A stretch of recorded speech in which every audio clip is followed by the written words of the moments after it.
ബിരിയാണി എന്താ ഇത്ര ഇഷ്ടമാവാൻ കാരണം?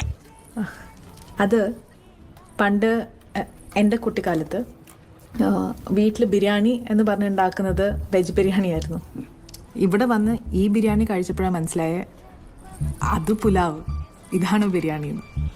പിന്നെ അത് കഴിച്ചു കഴിഞ്ഞിട്ട് കിട്ടുന്ന ഒരു നീന്തുണ്ട്, അത് നീന്തോ? ഉറക്കം.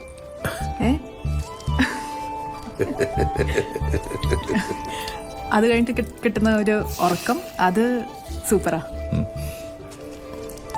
ഞങ്ങളുടെ പപ്പട അടിപൊളി കേട്ടോ. ഷിപ്പിലെ ഷെഫല്ലേ?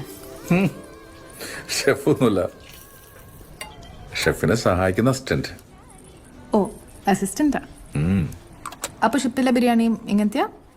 അല്ലല്ല, ഇങ്ങനത്തെ ബിരിയാണി ഷിപ്പിലില്ല. ഷിപ്പിൽ മലയാളികൾ മാത്രമല്ലല്ലോ, അവിടെ വേറെ